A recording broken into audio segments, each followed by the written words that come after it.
Smartphone market in India looks something like this. And their budgets kind of look like aha. So naturally the one with more budget gets the spotlight. And the others, well, they end up getting lost. We at Vivo took it a bit too seriously and decided to get lost.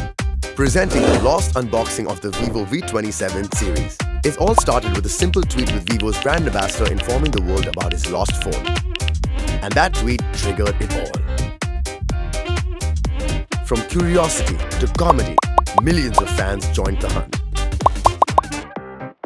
Not just fans, but also brands. It even went on to become Virat's best performing tweet in the last whole year. Mayhem grew tenfold when Virat's teammates and friends tried to help him find the lost box with their own tweets. Naturally, the chaos created headlines, earning us a boatload of free media. The activity gathered so much hype in so little time and even littler budgets. Vivo's lost phone found its spotlight before it finally got unboxed. A box that by now millions were itching to look inside of. In the end, Vivo proved it to everyone that getting lost can sometimes put you in the spotlight.